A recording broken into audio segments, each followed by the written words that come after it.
भारती। सखी सहेली। सभी सखियों सहेलियों और सखाओं को राजुल और संगीता श्रीवास्तव का नमस्कार। नमस्कार राजुल संगीता के साथ आज हम बहुत दिन के बाद हैं और बड़ा अच्छा लग रहा है। हाँ जी अच्छा तो लगता है जब बहुत दिन बाद मिलते हैं लोग तो बहुत अच्छा लगता है और कुछ कुछ बातें रहती हैं जो याद भी रह जाती हैं।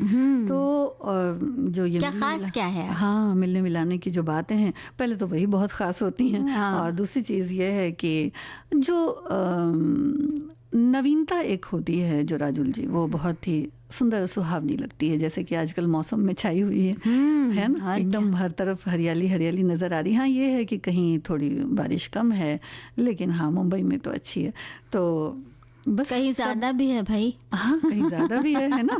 तो नवीन नवीन जब हम लेकर आते हैं कोई ना कोई बातें अपने इस कार्यक्रम के लिए या अपनी सखियों के लिए सखाओं के लिए, तो उसमें भी नवीनता बड़ी अच्छी लगती है। तो आज अंतर्राष्ट्रीय सहकारिता दिवस के बारे में हम बात करेंगे और सखी विशेष में जोधैया बाई बैगा हैं। और ये बता दें कि ये सहकारिता दिवस हालांकि 6 जुलाई को मनाया जाता है, जुलाई के पहले शनिवार को, लेकिन अब शनिवार को तो हम मिलेंगे नहीं ना, तो इसीलिए हम बात कर रहे हैं। जी। और इसके अलावा हम विश्व जूनोसिस दिवस के बारे में भी बात करेंगे। हाँ। और एक ख़ास बात तो ये भी है कि हम जब याद है ना बचपन में जब कभी तोता या मैना दिख जाते थे तो हम बड़े प्यार से उनको खिलाते थे, लेकिन जब बड़े हुए तो जाना कि पिंजरे में बंद इन पक्षियों को कितनी तकलीफ होती होगी, क्योंकि अगर हमें कोई थोड़ी देर के लिए बैठा दे एक जगह पर तो बड़ा बुरा लगता है। जी। तो पिंजरे के पक्षियों के बारे में कुछ बात की जाए। उनके दिल की बातें करेंगे आज। और ये बताओ ना, आज कुछ खाना पीना भी तो है ना, व्यंजन। हाँ, फिर समय से भूख लग जाएगी हाँ। लेकिन एक बात है ना कि व्यंजन हम तो बता ही रहे हैं, हमारे जो सखियां हैं ना उनकी रसोई में भी बड़े चटपटे व्यंजन बन रहे होंगे, कुछ मीठे भी बन रहे होंगे, खासतौर से इस बरसात के मौसम में। हाँ। तो ज़रा सोचिए और भेजिए, फट से रेसिपी भेज दीजिए कि कौन सा व्यंजन आप आजकल ख़ास तौर से बना रहे हैं या बनाने वाले हैं। और आया है नहीं आएगा सहकारिता दिवस कल जिसके बारे में हम आज बात कर रहे हैं। हाँ। भाई है तो ये दिन उत्सव की तरह। देखो हमारे साथी लिखते हैं कि एक गुजराती मुहावरा है, अच्छा। बिना सहकार नहीं उद्धार। मतलब सभी के साथ सहकार बिना हम विकास नहीं कर सकते। जी। अंतर्राष्ट्रीय सहकारिता दिवस जो हर साल जुलाई माह के पहले शनिवार को मनाया जाता है, जिसकी शुरुआत साल 2005 में हुई थी, संयुक्त राष्ट्र के तत्वाधान में मनाया गया था। इसका इतिहास साल 1923 में हुए अंतर्राष्ट्रीय सहकारी आंदोलन और अंतर्राष्ट्रीय गठबंधन से जुड़ा हुआ है। ऐसा ही हमारे एक और श्रोता ने लिखा है कि अंतर्राष्ट्रीय सहकारिता दिवस, अंतर्राष्ट्रीय ये दिन जो है वो जुलाई के पहले शनिवार को मनाया जाता है और इसका उद्देश्य सहकारिता के बारे में जागरूकता बढ़ाना और आंदोलन की सफलताओं और अंतर्राष्ट्रीय एकजुटता, आर्थिक दक्षता, समानता और विश्व शांति के आदर्शों को बढ़ावा देना है। अंतर्राष्ट्रीय दिवस का उद्देश्य स्थानीय, राष्ट्रीय और अंतर्राष्ट्रीय स्तर पर सरकारों सहित अंतर्राष्ट्रीय सहकारी आंदोलन और अन्य जो लोग होते हैं उनके बीच साझेदारी को मजबूत करना और विस्तारित भी करना है। तो ये तो बहुत ज़रूरी बात है कि आपस में एक दूसरे से जो कड़ी जुड़ती है राजुल, वो बहुत ज़रूरी होती है। और कहीं ना कहीं अगर देखें तो हम सभी एक दूसरे से जुड़े हुए हैं और आपस में एक दूसरे से जब किसी तरह का जीने के लिए या जो रूबरू होते हैं हम रोज़मर्रा की ज़िंदगी से, तो उसके लिए जो आदान प्रदान ज़रूरी होता है, जो एक दूसरे का सहारा ज़रूरी होता है, वही एक तरह से सहकारिता है और ये हर क्षेत्र में देखी जा सकती है। बिल्कुल। सहकारी उद्यमों को मजबूत बनाना, बेहतर पुनर्निर्माण करना, युवाओं की भागीदारी, जलवायु परिवर्तन की चुनौती का कैसे सामना करें, मिनी माइक्रो फाइनेंस की उपलब्धता, इन सब बातों के बारे में सहकारी संस्थाएं जो हैं वो एकदम अग्रसर हैं। हाँ। और अलग अलग तरीके से, अलग अलग ढंग से काम कर रही हैं। तो रोज़गार मुहैया कैसे हो, वैश्वीकरण, सहकारी उद्यमों का विकल्प किस प्रकार हो और इन सारी चीज़ों में किस प्रकार परस्पर सहयोग किया जाए, ये सब। इसके साथ ही एक लक्ष्य भी निर्धारित हो, क्योंकि बिना लक्ष्य के तो आगे बढ़ा नहीं जा सकता और उस पर काम भी सब लोग करें। तो यही सब तय करके हम आगे बढ़ते हैं। हाँ, क्योंकि छोटी छोटी सी जो बातें होती हैं वो ही बाद में बहुत मायने रखती हैं, और छोटी चीज़ों से एक के बाद एक जो कड़ी जुड़ती जाती है। जैसे किसी भी चीज़ का अगर उदाहरण ले लें कि किसी एक काम को करना है अगर, तो कोई एक व्यक्ति भी है जो दक्ष है उस काम में, तो वो 4 लोगों को आगे साथ लेकर चल सकता है। बिल्कुल। अगर हम शिक्षा में देखें तो शिक्षा में भी सहकारिता नज़र आती है, क्योंकि कई बार ऐसा होता है कि हम उसे एक बंधे बंधाए कहते हैं कि नियम में उसको हम उतारते हैं, लेकिन क्या ही अच्छा होगा कि अगर जो भी शिक्षा में आगे हैं वो आगे आएँ, और जिनको भी ज़रूरत हो, चाहे वो किसी भी उम्र के लोग हों, जो जहाँ तक बढ़ सकते हैं उन्हें वहाँ तक बढ़ के पढ़ना पढ़ाना, क्योंकि ये बहुत ज़रूरी है। तो इसमें भी कई तरह से जो है वो सहकारिता देखने में नज़र आती है, और इन चीज़ों का भी वैश्वीकरण बहुत ज़रूरी होता है।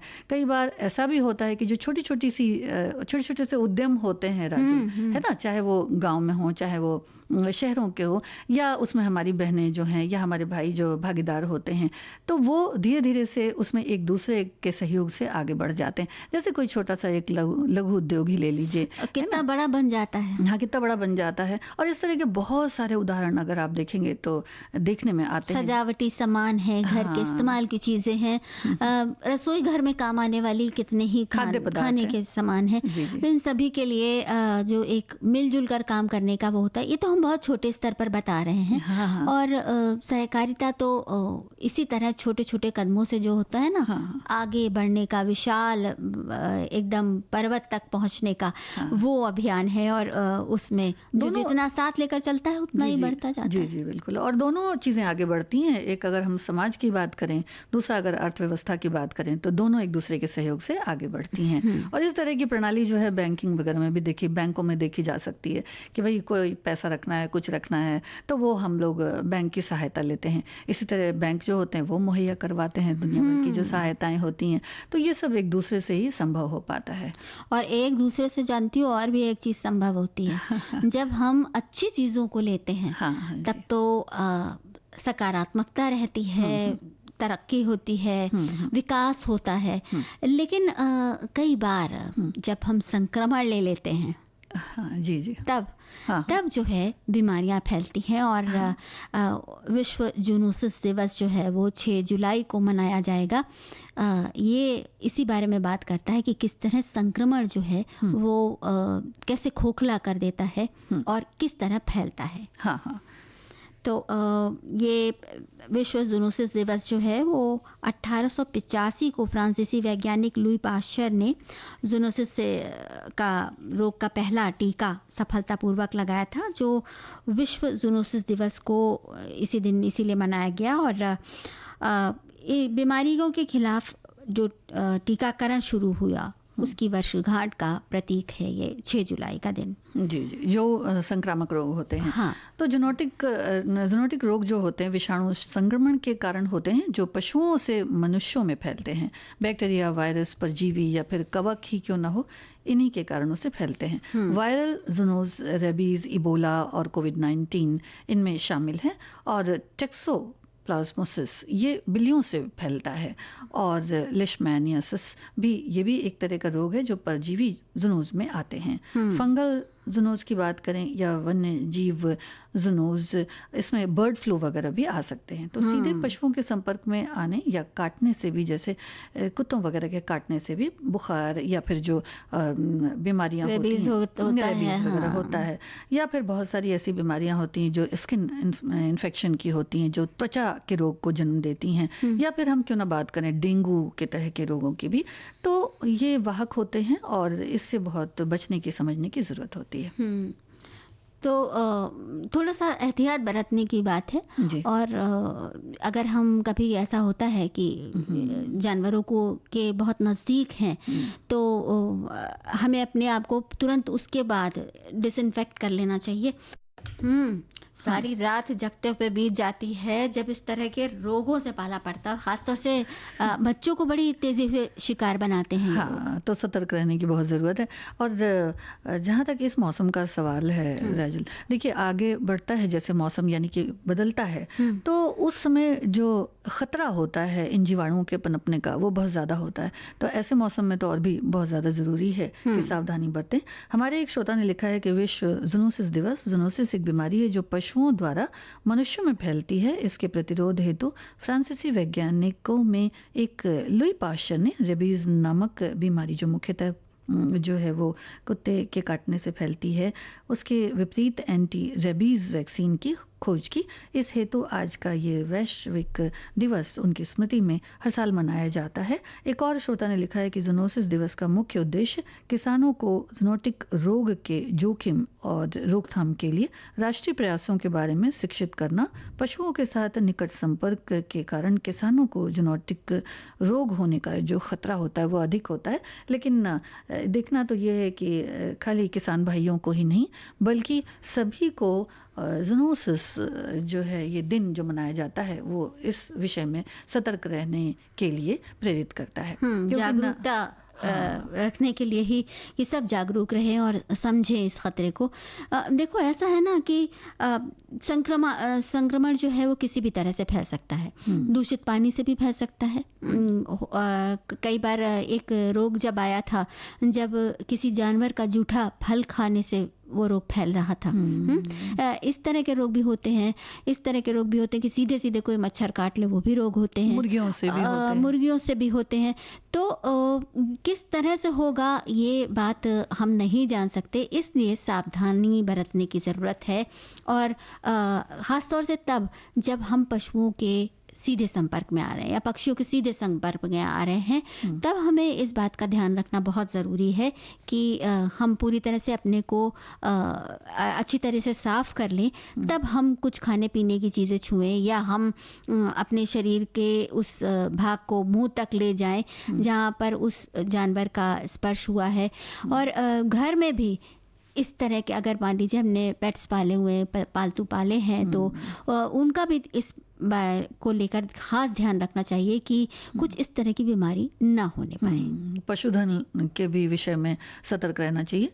और जो सतर्कता है वो अनुचित जो एक स्वच्छता है उसको न बरतें बल्कि स्वच्छता बरतें। अच्छा, कई बार ये भी देखा जाता है कि जो पशु पक्षियों के खाने का जो बर्तन होता है उसे भी 2-3 बार 4 बार उसमें ही खाना दे दिया जाता है और उसके बाद उसकी साफ़ सफाई का ध्यान नहीं रखा जाता है। तो अगर ऐसा है तो उसको भी साफ़ सुथरा रखें, क्योंकि जो जब इन्फेक्शन फैलता है या फिर जब संक्रमण फैलता है तो वो कहा नहीं जा सकता कि कहाँ किस चीज़ पर कितना ज़्यादा संक्रमण कहाँ है, तक पहुँचेगा। बिल्कुल। तो पशु पक्षियों के बर्तनों की भी जहाँ तक बात है वो सब साफ़ सुथरा, और साथ ही साथ जो घर है उसकी तो बहुत अच्छे से सफाई करनी पड़ती है, क्योंकि पेट्स जो हैं वो ज़्यादा घर के अंदर भी घूमते हैं। तो जो ये बहुक्षेत्रीय सहयोग है रोकथाम के लिए, उसमें जनजागरण या फिर वन हेल्थ सहयोग कह सकते हैं का दृष्टिकोण जो है वो मानव स्वास्थ्य या पशु स्वास्थ्य, क्योंकि दोनों ही परस्पर जो है वो इससे शिकार होते हैं। तो चाहे पशुओं की बात करें चाहे हम इंसानों की बात करें, सभी में जो तालमेल है एक वो सही रखना चाहिए, जो एक दूरी है वो भी सही रखना चाहिए। और स्वास्थ्य के विषय की जहाँ तक बात है तो स्वच्छता और साथ ही साथ टीकाकरण जो इंसानों का भी साथ ही साथ पशुओं का भी होता है, तो उस पर ध्यान देने की ज़रूरत है। बिल्कुल। और सफाई की जहाँ तक हम बात करें तो ख़ास ध्यान देने वाली बात यह है कि बहुत ज़्यादा कुछ नहीं करना है।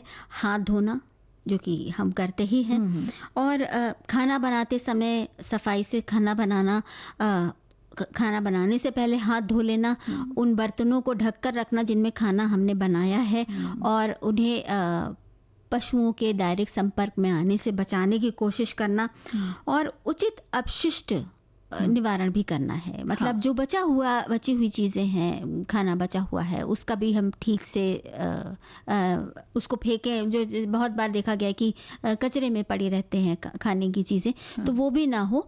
और पशुओं का भी जो अपशिष्ट होता है उसे भी हम ठीक तरीके से डिस्पोज करें। हाँ, ये बिल्कुल ध्यान रखना है। सुबह जब टहलाते हैं तब तो बहुत खास करके। अच्छा, मोबाइल चिकित्सा जो पशु चिकित्सा इकाई जो है, जिसमें रोग का जो पशुओं से संबंधित होते हैं उनका निदान, उपचार और सर्जरी का प्रबंध उसमें भी होता है। तो कोई अगर आपको लगता है कि पशु आपके घर का पालतू अगर बीमार है या उसकी तबीयत ठीक नहीं है, तो तुरंत जो उनके डॉक्टर होते हैं उनको आप दिखाएं। और कुछ एक चीज़ें जो है वो बहुतायत तौर पर होती भी हैं सरकार की तरफ से भी।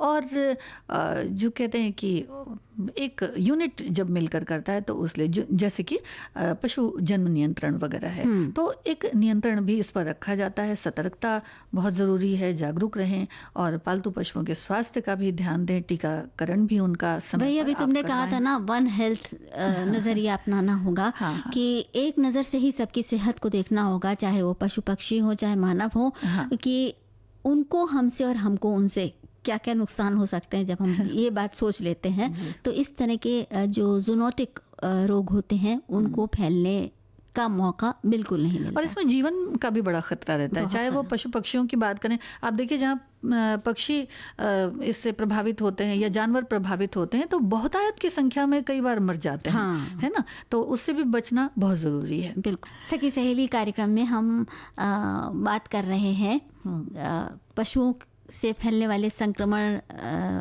के रोग की रोकथाम करने के लिए जो दिन मनाया जाता है। अभी हमने उसकी बात की, विश्व जूनोसिस दिवस। और अब हम सखी विशेष के तरफ बढ़े। जोधैया बाई बैगा। हमारी एक श्रोता ने लिख भी दिया है बहुत सारा इनके बारे में, और कई श्रोताओं ने लिखा भी है। तो जोधैया बाई बैगा मध्य प्रदेश के उमरिया ज़िले के लोधा गांव में रहने वाली एक भारतीय ललित कलाकार हैं। इनकी माँ का नाम भूरी बाई और पिता का नाम टंकारिया बैगा है। काफ़ी छोटी उम्र में इनकी माता इन्हें छोड़कर चल बसी। कुछ समय बाद पिता का भी साथ छूट गया। कम उम्र में ब्याह भी हो गया।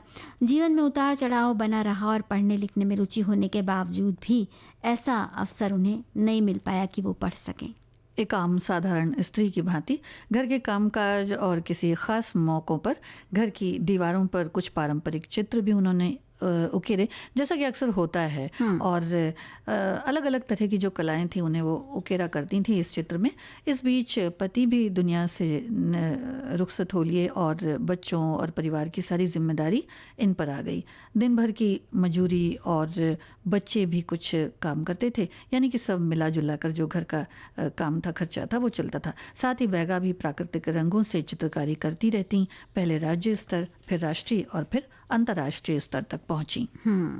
तो इस तरह से कुछ ही वर्षों में बैगा कला की मुख्य धारा में शामिल हो गई। संग्रहालय और आयोजित कार्यशालाओं में इनकी सहभागिता रही और 2018 में शांति निकेतन में चित्र प्रदर्शनी, इसके अलावा मिलान में इटली में जो एक कला दीर्घा में चित्र उनके प्रदर्शित हुए और पटना कला दीर्घा में भी इनकी कला प्रदर्शित हुई। फ्रांस, इंग्लैंड, जापान की कला दीर्घाओं में भी हुए और मतलब बहुत सारे देश विदेश में इनकी कला पहुंची। जो घर में सिमटी हुई थी वो उसको आखिरकार विस्तार मिला और आकाश जैसा विस्तार मिला कि विदेशों तक पहुंची। हाँ, और कला ऐसी होती है, देखिए राजुल जी, कि वो एक कहते हैं ना कि छोटे से गांव से फिर शहर तक और शहर से फिर एक राज्य तक और फिर वहाँ से फिर देश में और फिर विदेश में। तो इससे हमारी कला और संस्कृति का भी बहुत ही अच्छी तरीके से प्रसार और प्रचार होता है। जबकि एक व्यक्ति का इस पर रुझान समझ में आता है और वहीं बहुत सारे लोग उस क्षेत्रीय कलाओं को हम कह सकते हैं कि जानना शुरू कर देते हैं। हाँ, तो ये हमारी धरोहर है और हमारी पीढ़ियों से चली आ रही ये कलाएं हैं। जिन्हें मनोयोग से, जिन्होंने जैसे कि हमारी आज की जो सखी विशेष हैं, इन्होंने मनोयोग से उसे थामे रखा, उसे छोड़ा नहीं और करती रही और आज इनका नाम चारों तरफ फैल गया। जी जी। तो धीरे धीरे इन्होंने ये जो चित्रकारी थी वो सीखी और तस्वीर खाना में जा कर के ये प्रैक्टिस किया करती थी, देखा करती थी वहाँ, और जो भी कुछ बनाना होता था वो बनाती थी। फर्श पर इन्होंने रंगोली बनाया, उसके बाद सब्जियों पर भी चित्रकारी की, लकड़ी पर भी इन्होंने जो चित्रकारी थी वो की, कागज़ और फिर कैनवास पर चित्रकारी की, मिट्टी और धातु का भी उपयोग इन्होंने किया अपनी चित्रकारी में। तो कह सकते हैं कि जो एक प्राकृतिक चीज़ें होती हैं उनसे जो रंग लिए जाते हैं उस सच्चा कलाकार तो वही है जो चीज़ हाथ आए उसके कुछ मिट्टी को भी सोना कर दे बना दे, कुछ ना कुछ लिख दे। तो कुछ इसी तरह का इनका भी हुनर रहा और धातु का भी इन्होंने इसमें खूब उपयोग किया। और उनके घर परिवार में उनके पोते हैं जो मुखौटा बनाते हैं और जिसे वो पेंट करती हैं। क्या बात है, दादी पेंट करती हैं पोते के बनाए हुए मुखौटे को। हाँ। और कितना मतलब अंदर से कितनी संतुष्टि मिलती है और कितनी खुशी होती है जब जो हमें बुजुर्गों से, अपने पूर्वजों से मिला, उस कला को हम अपनी आने वाली पीढ़ी को सौंपते हैं और वो पीढ़ी उसे वैसे ही अपनाती है जैसे कभी हमने अपनाया था। तो ये देखकर बड़ा ही अच्छा लगता है। तो इनकी खुशी का तो ठिकाना ही नहीं होगा। वैसे इनकी जो कला है उसे मान सम्मान तो मिला ही मिला, बहुत सारे पुरस्कारों से भी नवाजा गया है ना। हाँ। कौन कौन से पुरस्कार मिले? नारी शक्ति पुरस्कार भारत सरकार द्वारा, पद्मश्री से भी इन्हें 2023 में जो था वो सम्मानित किया गया। तो जो बैगा हैं वो जो धैया बैगा हैं वो हम सब के लिए एक कह सकते हैं कि एक प्रेरणा स्वरूप हैं कि कई बार ऐसा होता है राजुल कि हम जीवन से हार मान जाते हैं। घर की परिस्थितियां ऐसी हो जाती हैं कि लगता है कि बस नहीं, अब तो कुछ नहीं हो सकता। लेकिन जब हम इस तरह के लोगों को देखते हैं, इनके तरह के, तो ये होता है कि भाई हर एक को ईश्वर ने कोई ना कोई हुनर दिया है और जिस भी हुनर को दिया है उस हुनर को पहचाने और फिर उसमें आगे आए।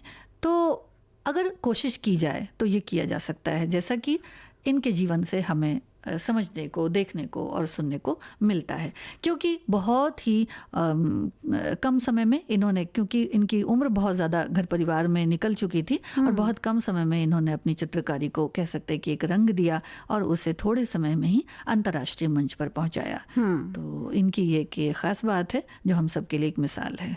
तो बहुत सारी इन्हें शुभकामनाएं देते हैं अच्छे स्वस्थ जीवन के लिए और इनकी चित्रकारी खूब आगे बढ़े।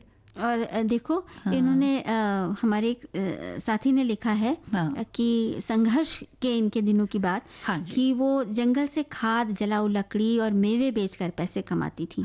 घर चलाने के लिए मतलब कितनी तरह के जद्दोजहद से गुजरना पड़ा उन्हें, लेकिन फिर भी उन्होंने, जैसा तुमने भी कहा ना कि अपनी कला को निखारा और आगे बढ़ती रही। तो एक प्रेरणा मिलती है ऐसे व्यक्तित्व से जब हम उनके बारे में सुनते हैं या जानते हैं। तो और कितना कठिन भी होता है ना कि घर का काम भी करना है, पैसे भी कमाने हैं, चाहे वो जिस तरह से कमाती थी, बच्चों की जिम्मेदारी है, बच्चों की जिम्मेदारी, और उसके बाद फिर वो तस्वीर खाना में जाना और वहाँ पर काम करना और उसको सीखना, उस पर समय देना और कला को आगे बढ़ाना, कितनी बड़ी बात होती है। बस ये अंदर का जुनून है, जोश है जो जागता रहता है।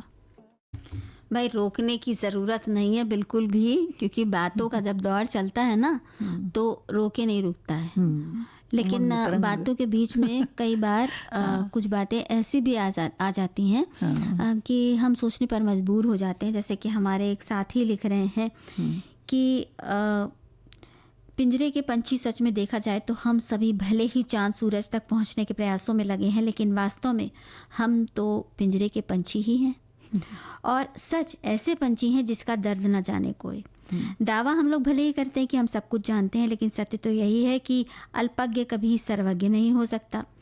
फिर वह सर्वज्ञ ही सर्वशक्तिमान, व्यापक और कर्तुम मन्यथा कर्तुम में समर्थ हो सकता है। हम लोग तो केवल उसके डार्क मैटर के अन्वेषक ही हो सकते हैं। तभी तो कवि प्रदीप की इन्होंने पंक्तियां साझा की हैं कि पिंजरे के पंछी तेरा दर्द ना जाने कोई।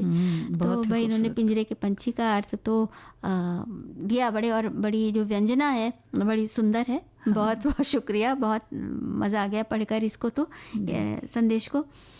पिंजरे के पंछियों की हम लोग बात करने वाले हैं आज संगीता। तो पिंजरा खोल के देखें। बिल्कुल तो बड़ा ही सुंदर लगता है जब पंछी उड़ान भरते हैं, है ना। तो उनको बंद करके रखने में उनको मतलब अजीब सा ही एक बात होती है। और बस वो भी यही सोचता रहता है कब ये पिंजरा खुले और कब उड़ जाएं। जैसे तो उसकी इंसान को भी ऐसे बंधन नहीं अच्छा लगता। नहीं तो कहते तो हैं भाई पंख होते तो उड़ जाते। देखिए वो गीत भी है इतना सुंदर। तो पंछियों की उड़ान का तो क्या कहना है। और खुशी मिलती है उनकी खुशियाँ देखकर भी। अब वैसे अगर देखा जाए तो ईश्वर ने जो बनाया है वो पेड़ों को बनाया है जिसमें पंछी आते हैं, अपना आशियाना बनाते हैं और सुबह उसके बाद कोलाहल करके शाम को फिर लौट जाते हैं। तो वो उसमें ही बहुत अच्छे लगते हैं, ना कि अगर उनको बिल्कुल से पिंजरे में डाल दिया जाए तो फिर अकेले से बिल्कुल पड़ जाते हैं। और जो कहते हैं ना कि जो इंसान है उसे पिंजरे में बंद करके प्यार करना चाहता है। जो पंछी बड़े नाजुक होते हैं, है ना, लेकिन आप उन्हें ऐसे भी प्यार कर सकते हैं जब वो आपके आंगन में आते हैं, दाना चुगते हैं, या फिर जब आप देखते हैं कि भाई फूलों के पेड़ पर भी बड़ी छोटी छोटी सी चिड़ियाँ आ जाती हैं और इधर उधर यहाँ तक कि तुलसी जी के पेड़ पर भी आ जाती हैं। तो उनको तो आप घर आंगन में वैसे भी देख सकते हैं। बिल्कुल। और देखो हम देखते हैं ना कि बहुत बार रसोई में कौवे की आवाज़ सुनाई देती है। हाँ। या कोई तोता आ जाता है और आपके हाथ से कुछ खाता है तो कितनी खुशी मिलती है। और इंतजार भी होता है, इंतजार होता है उड़ गया तो फिर आएगा कि नहीं आएगा। तो पंछियों से अगर लगाव है, प्यार है, तो पंछियों को प्रति हम अपना प्यार ऐसे भी जता सकते हैं। हाँ। ज़रूरी नहीं कि उनकी उड़ान को रोककर हम उन्हें पिंजरे में रखें। और पिंजरे में कितना सफोकेशन होता होगा। देखिए कई बार ऐसा होता है कि हम भूल भी जाते हैं। हाँ, कि अरे बाद में ध्यान आता है अरे निकल गए, पानी तो रखा ही नहीं था, खानदाना तो रखा ही नहीं था। तो ऐसा भी हो जाता है कि वो बोल तो पाते नहीं हैं और वो पिंजरे में ही रहते हैं। उसकी साफ सफाई ठीक से हो पा रही है कि नहीं, वो नहा पा रहा है पंछी कि नहीं नहा पा रहा है। तो उसकी भी जो एक उन्मुक्त जीवन है उसके बारे में सोचना सबका फ़र्ज़ होता है। और पंछियों से हम बहुत कुछ सीखते भी हैं। अगर उन्मुक्त वो उड़ते हैं या उड़ान भरते हैं उससे भी हम बहुत कुछ सीखते हैं। देखिए उड़ते चले जाते हैं, थकते नहीं हैं। हाँ। बिल्कुल नहीं थकते हैं। और ये भी कहा जाता है कि ये पक्षी जो है वो पर्यावरण के बड़े जैसे रखवाले होते हैं ना। हाँ, रक्षक होते हैं ये। हाँ। देखो ना किसी ख़ास मौसम में कुछ चिड़िया, कुछ पक्षी आते हैं। किसी ख़ास जगह पर आते हैं, साइबेरियन क्रेन। हाँ। और कुछ और पक्षी कहीं और उड़कर चले जाते हैं किसी ख़ास मौके पर। हाँ। तो इस तरह से पक्षियों का आना जाना भी जैसे मौसम का एक जो चक्र चलता है उसमें सहायक रहता है। हाँ। तो पक्षी सिर्फ खूबसूरती के लिए नहीं, सिर्फ इसलिए नहीं कि वो हमारी तरह एक जीव हैं, बल्कि हमारे बहुत ही काम आने वाले जीव हैं। तो उन्हें दुखी करके, क्योंकि कुछ देर के लिए अगर हम भी बैठ जाए ना तो हमें भी बहुत बुरा लगेगा कहीं बंद करके बैठा दिया जाए। हाँ। तो उन्हें दुखी करके अपने लिए एक ज़रा सा ये संतोष सोचना कि हम इसे बड़ी अच्छी तरह रख रहे हैं। हाँ। नहीं अच्छी तरह रख रहे हैं। अगर रखा है तो खोल दीजिए पिंजरा ताकि वो उड़ सके और जा पाए। और उनको तो पता भी है कि सबको पता होता है कि जब वो उड़ेंगे आसमान में तो ज़्यादा खुश होंगे, लेकिन उसके बाद भी वो पिंजरे में रहते हैं। और इंसानों का तो उड़ने का मन करता है। तो देखिए फिर हवाई जहाज़ वगैरह है, उससे बड़ी अच्छी सी सैर की जा सकती है। हाँ। और अनुभव किया जा सकता है। तो जो पेड़ में रहते हैं वहाँ के फल खाते हैं, पेड़ पे बैठ पाते हैं, बगीचों में घूम पाते हैं। तो ये सब करने दें, उन्हें करने दें। और इसके लिए पेड़ लगा लीजिए। हाँ, लगाइए, पिंजरे की बजाय पेड़ लगाइए। हाँ, बिल्कुल लगाइए। और जब वो आएंगे अपना बसेरा बनाएंगे तो बड़ा अच्छा लगेगा। हाँ। देखो पंछियों को आज़ाद छोड़ना चाहिए और पंछियों के साथ साथ अपनी आज़ादी को भी बिल्कुल कायम रखना चाहिए। नहीं तो वो उड़ते हैं तो ऐसा लगता ही है कि हम भी आज़ाद हैं बिल्कुल। और अब हम भी बिल्कुल अच्छे से उड़ रहे हैं। हल्का महसूस कर रहे हैं। अच्छा, हल्का तो महसूस कर रही हो, लेकिन हाँ। भाई ज़रा रसोई का भी तो रुख कर लो। हाँ जी बिल्कुल। तो क्या बताएंगी? सोच रहे हैं कि रसमलाई बनाई जाए। बनाइए, मीठी मीठी। तो रसमलाई बनाने के लिए सामग्री नोट कर लें। 1 लीटर गाय का दूध, 1 लीटर फुल क्रीम दूध, गाय के दूध का छेना और जो क्रीम का फुल क्रीम दूध है उसको गाढ़ा करना है। काजू, बादाम और पिस्ता ये सब पतले कटे हुए। अब क्या करना है, और साथ में केसर हो, इलायची पाउडर हो, 2 टेबलस्पून नींबू का रस, 2 टेबलस्पून पानी में मिला लें, उससे छेना बना लें, और 1 चम्मच कॉर्नफ्लोर भी आधा चम्मच रहे पास में, और 1.5 कप चीनी। ये सामग्री आपको चाहिए होगी। तो छेना बनाने के लिए क्या करें कि जो फुल क्रीम दूध है गाय वाला, उसको गर्म होने पर, गाय का जो दूध है, फुल क्रीम को तो हमें गाढ़ा करना है, जो गाय का दूध है उसको गर्म होने पर उतार कर जाली स्टैंड में रखें, और जो नींबू का रस है जिसमें आपने पानी मिलाकर रखा हुआ है, 2 टेबल स्पून नींबू का रस, वो निचोड़ दें और उससे छेना बना लें छान कर। छेने को कुछ रगड़ना पड़ता है, मसलना पड़ता है, ताकि जो उसमें होते हैं ना दाने के अंश होते हैं वो सब निकल जाए। तो उसे मसल कर बिल्कुल एकदम एक सार कर लें, सॉफ्ट बना लें, और उसमें कॉर्नफ्लोर मिला लें, और उसको भी अच्छी तरीके से मसल लें। बिल्कुल ऐसा हो जाना चाहिए कि चिकना हो जाना चाहिए आपका, जो उसमें दूध के दाने होते हैं वो नहीं रहने चाहिए। फिर उसके गोले बना लें।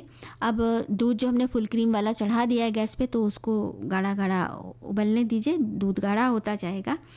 और जब आधा हो जाए तो उसमें काजू और पिस्ते के और केसर के धागे और इलायची पाउडर मिला दें और उबलने दें। चाशनी के लिए 1.5 कप चीनी और 4 कप पानी डालकर उबालें, और उसमें छेने के गोले डाल दें और 15 मिनट तक पकने दें।